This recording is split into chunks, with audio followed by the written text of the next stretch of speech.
পলাশপুর নামে একটা বড় বন ছিল। সেই বনে এক টোনা তার স্ত্রী টুনিকে নিয়ে বাস করত। টোনা একটি ঠেলা গাড়িতে করে ঝালমুড়ি বিক্রি করত। টোনা আর টুনি কালু কাকের বাগানের বাড়িতে ভাড়া থাকতো। একদিন সকালে টোনা টুনিকে বলে, টুনি, আমি ঝালমুড়ি বিক্রি করতে গেলাম, তুমি বাড়িতে সাবধানে থাকবে, কেমন?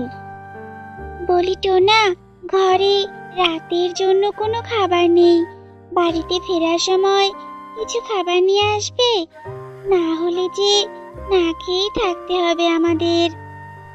উপরওয়ালার কাছে প্রার্থনা করো যাতে আজকে সবগুলো ঝালমুড়ি বিক্রি হয়। উপরওয়ালার কাছে সব সময় তো এটাই প্রার্থনা করি গো। টোনা, আমি বলি কি, এই ঝালমুড়ির ব্যবসাটা বাদ দিয়ে অন্য কাজ করা যায় না? ঝালমুড়ির ব্যবসাতে কোনো লাভ নেই, বরং আমাদের আরো না খেয়ে থাকতে হয়। টনি, আমি এই ব্যবসাটা ছাড়তে চাই না, বনে অন্য কোনো কাজ নেই, কি যে করি, যাই, আমার কাজে দেরি হয়ে যাচ্ছে। এই বলে টোনা তার ঝালমুড়ির ঠেলা গাড়িটা নিয়ে বেরিয়ে পড়ে। টোনা ঝালমুড়ি বিক্রি করত, কিন্তু আগের তুলনায় তার ঝালমুড়ির কদর যেন দিন দিন কমে যাচ্ছে, যার কারণে টোনা তার সংসার চালাতে হিমশিম খাচ্ছে।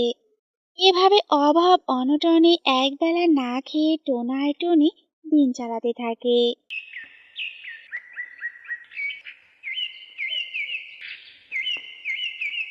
একদিন সকালবেলা একটা ক্ষুধার্ত পাখি টোনার বাড়িতে আসে আর বলতে থাকে, বাড়িতে কেউ আছো? আমাকে একটু সাহায্য করো, আমি যে খুবই অসহায়। তান্ত্রিকের ডাক শুনে টুনি বাইরে বেরিয়ে আসে আর বলতে থাকে, কি হয়েছে বাবা, কেমন সাহায্য চাই আপনার? মারে, আমি দুদিন ধরে কিচ্ছু খাইনি, সকলের দ্বারে দ্বারে গিয়েছিলাম খাবারের জন্য, কিন্তু কেউ আমায় খাবার দেয়নি মা, আমাকে একটু খাবার দিয়ে সাহায্য কর মা, একমাত্র তুই শেষ সম্বল, তুই যদি আমাকে খাবার দিয়ে সাহায্য না করিস তাহলে আমি মরেই যাব রে মা। ছি ছি বাবা, কি সব বলছেন, মরে যাবেন কেন? আমার দরবারে যা আছে তাই দিয়ে আমি আপনার ক্ষুধা মেটানোর চেষ্টা করব, আসুন, আমার ঘরে আসুন। এই বলে টুনি তান্ত্রিককে ঘরে নিয়ে যায় আর টোনাকে তান্ত্রিকের কথা খুলে বলে। টোনা আর টুনি ক্ষুধার্ত তান্ত্রিকের ক্ষুধা নিবারণ করার জন্য ওদের জন্য রাখা সব খাবার তান্ত্রিককে খেতে দেয়। আর তান্ত্রিক খাবার খেয়ে বলতে থাকে, আমার ক্ষুধা নিবারণ করার জন্য তোদের সব খাবার আমাকে দিয়ে দিলি, তোরা দুজন সত্যি অনেক ভালো রে, আসি, তোদের এই ঋণ কোনো দিন শোধ করতে পারবো না আমি। ছি ছি তান্ত্রিক বাবা, আপনি এসব কি বলছেন? আমরা আপনার ক্ষুধা মেটাতে পেরেছি, এটাই তো অনেক, আর আপনি শুধু আমাদের দোয়া করুন। দোয়া ছাড়া আমি তোদের কি বা দিতে পারবো? তোরা সারা জীবন এমন সৎ আর ভালো থাকিস, দেখবি একদিন না একদিন উপরওয়ালা তোদের অবস্থার পরিবর্তন করবেই। তবে আমি চলি এবার বাছা। এই বলে তান্ত্রিক চলে যায়। টুনি টোনার দিকে তাকিয়ে বলতে থাকে, টোনা, ঘরে যা খাবার ছিল সবটাই তো তান্ত্রিককে দিয়েছি, এবার আমাদের দুজনকে যে না খেয়েই থাকতে হবে। টোনা, তুমি কিছু মনে করো না। আরে গিন্নি, চিন্তা করছো কেন? আমি কিছুই মনে করিনি, আমি অনেক খুশি হয়েছি, আর একটা দিন না খেয়ে থাকলে কিচ্ছু হবে না, এবার আমি কাজে চলি, কেমন? এই বলে টোনা কাজে চলে যায়। এইভাবে আরো কয়েকদিন কেটে যায়। একদিন টোনা বাড়িতে ফিরে দেখে টুনি কান্না করছে। টুনিকে কান্না করতে দেখে টোনা বলতে থাকে, কি ব্যাপার টুনি, কি হয়েছে, তুমি কান্না করছো কেন? আমাকে বলো। কি আর বলবো গো তোমাকে, আজ কালু দাদা বাড়ি ভাড়া নিতে এসেছিল, আমি কোনো টাকা দেইনি। এজন্য কালু দাদা বলেছে কাল যদি আমরা বাড়ি ভাড়া দিতে না পারি তাহলে কালকেই আমাদের বাড়ি থেকে বের করে দেবে। টোনা, আজকে তোমার ঝালমুড়ি বিক্রি হয়েছে? কি বলছো কি? কালু দাদা টাকা চাইতে এসেছিল, কিন্তু আজও তো আমার ঝালমুড়ি বিক্রি হয়নি। আমার কাছে তো চাল কেনার মতো একটা কানাকড়িও নেই। তাহলে কালু দাদার ঋণ কিভাবে শোধ করব? তাহলে কি কাল সত্যি সত্যি আমাদের এই বাড়ি ছাড়তে হবে গো? জানি না গো, জানি না। কপালে যা আছে তাই হবে। বরং যত ঋণ হয়েছে তাতে তো কেউ আর আমাকে টাকা ধার দিবে না। এভাবে কথায় কথায় বেশ কিছুক্ষণ কেটে যায়। রাতে টোনা আর টুনি বিছানায় শুয়ে শুয়ে বলতে থাকে, গিন্নি, সারাদিন ভেবেও তো কোনো উপায় পেলাম না। তবে আজ শান্তি মতো এই বিছানায় ঘুমিয়ে নাও। কাল থেকে না জানি কোন রাস্তায় আমাদের রাত কাটাতে হয়। হ্যাঁ গো হ্যাঁ, তবে জানো গো, আমার না মাঝে মাঝে মনে হয় যদি আমাদের একটা টাকার গাছ থাকতো তাহলে আমাদের আর কোনো অভাব থাকতো না। শুধু টুক করে টাকা চেতাম আর প্রয়োজনে কাজে লাগাতাম। টনি, আমারও মাঝে মাঝে এটাই মনে হয়। গরিবের স্বপ্ন কি আর পূরণ হয়? তবে যত যাই হোক, আমরা আগের মতোই সৎভাবে জীবনযাপন করব। রাত অনেক হয়েছে, গল্প করে আর লাভ নেই। ঘুমিয়ে পড়ো। এই বলে ওরা দুজন ঘুমিয়ে পড়ে। ঘুমের মধ্যে টোনা স্বপ্নে দেখে যে ওই তান্ত্রিকটা ওদের উঠোনে একটা ছোট্ট আম গাছের চারা রোপণ করেছে। আর তান্ত্রিকটা স্বপ্নের মাঝে টোনাকে বলছে, এই আম গাছটা কোনো সাধারণ গাছ নয়, এটা একটা জাদুর আম গাছ। এই আম গাছে আমের পরিবর্তে টাকা ধরবে। যখনই তোর টাকার দরকার হবে ঠিক তখনই এই চারার গোড়ায় পানি দিবি, আর এই ছোট্ট আমের চারার সাথে সাথে বড় হয়ে যাবে, আর তাতে টাকা ধরবে। তোর টাকা নেওয়া শেষ হলে এই আম গাছটা আবার আগের মতো ছোট হয়ে যাবে।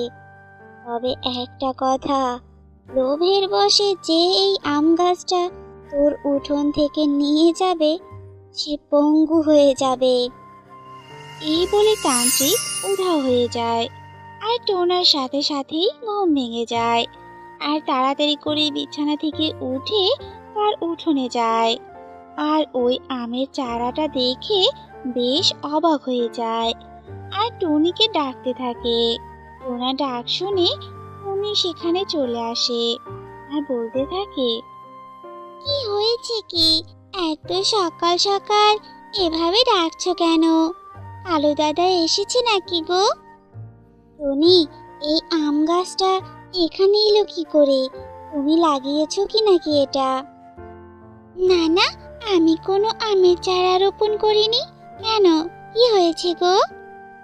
তার মানে কি আমার স্বপ্নে সত্যি তান্ত্রিক বাবা এসেছিল? তার মানে আম গাছে টাকা ধরবে? আম গাছে টাকা? স্বপ্নে তান্ত্রিক বাবা? কি সব বলছো গো? আমাকে খুলে বলো তো দেখি। এরপর টোনা তার স্বপ্নের কথা টুনিকে খুলে বলে। আর টোনা তান্ত্রিকের কথা মতো এক বালতি পানি এনে ওই আমের চারার গোড়ায় দেয়। আর সাথে সাথেই আম গাছটা বড় হয়ে যায় আর তাতে টাকাও ধরে যায়। এ দেখে টুনিও অবাক হয়ে যায়। কি গো, এ আমি কি দেখছি? এ তো সত্যি সত্যি আম গাছে টাকা। এতদিন পর উপরওয়ালা আমাদের দিকে মুখ তুলে তাকিয়েছেন গো। এবার আমরা এই আম গাছে টাকা দিয়ে বনের অসহায় পাখিদেরও সাহায্য করতে পারবো। টোনা একটা ব্যাগ নিয়ে এসে ওই আম গাছ থেকে টাকাগুলো পেড়ে নেয়। টাকা পাওয়ার সাথে সাথেই আম গাছটি আবার আগের মতোই ছোট হয়ে যায়। এভাবে টোনা আম গাছের সাহায্যে কালু কাকের সব টাকা শোধ করে দেয়। আর বনের অসহায় পাখিদেরও সাহায্য করে। কালু কাক টোনার এমন পরিবর্তন দেখে বলতে থাকে, কি ব্যাপার, যে টোনা কিছুদিন আগেই আমার কাছে টাকার জন্য ঘুরঘুর করতো, সেই টোনাই কিনা এখন বনের সবাইকে টাকা দিয়ে সাহায্য করছে। ব্যাপারটা তো বেশি সুবিধার লাগছে না। টোনার উপর নজর রাখতে হবে। এই বলে কালু কাক টোনার উপর নজর রাখতে থাকে। একদিন সে দেখতে পায় যে টোনা উঠানে তার আম গাছের গোড়ায় পানি দিচ্ছে, আর চোখের পলকে আম গাছটা বড় হয়ে যায়, আর এই আম গাছে অনেক টাকা ধরে। এদিকে কালু কাক লুকিয়ে লুকিয়ে টোনার সব কাণ্ড দেখে ফেলে। ও, তাহলে এই ব্যাপার। কিন্তু আজকের পর থেকে এই টাকা ধরা আম গাছ আর তোর কাছে থাকবে না রে টোনা। এই টাকা ধরা আম গাছ আমি আমার উঠোনে রোপণ করব। হা হা হা হা হা। এই বলে কালু কাক সেখান থেকে চলে যায়। আর রাতের বেলা কালু কাক আমের চারাটা তুলে নিয়ে যায়, আর ওই চারার গোড়ায় পানি ঢালে, আর তার উঠোনে রোপণ করে। পানি ঢালার সাথে সাথে আম গাছটা অনেক বড় হয়ে যায়, আর অনেক টাকাও ধরে। এই দেখে তো কালু কাক অনেক খুশি হয়, আর বলতে থাকে, হা হা হা হা হা। এখন আমি অনেক ধনী হব। এই টাকা ধরা আম গাছের টাকাগুলো এখন আমার। তাড়াতাড়ি টাকাগুলো পেরে নেই বাবা। এই বলে কালু কাক যেই না টাকায় হাত দেয়, তখনই কালু কাক পঙ্গু হয়ে যায়, আর কান্না করে বলতে থাকে, হে উপরওয়ালা, হে আবার কি হয়ে গেল? আমার হাত পা এমন হয়ে গেল কেন? এমন সময় টোনা আর টুনি সেখানে আসে, আর বলতে থাকে, এটা তোমার লোভের ফল। আমার টাকা ধরা আম গাছের প্রতি লোভ করার ফল এটা। এই বলে ওরা দুজনেই আম গাছটা ওদের বাড়িতে নিয়ে যায়, আর অনেক সুখে শান্তিতে দিন কাটাতে থাকে। তো বন্ধুরা, আমাদের আজকের গল্পটি তোমাদের কাছে কেমন লেগেছে তা কমেন্ট করে জানাতে ভুলবে না কিন্তু।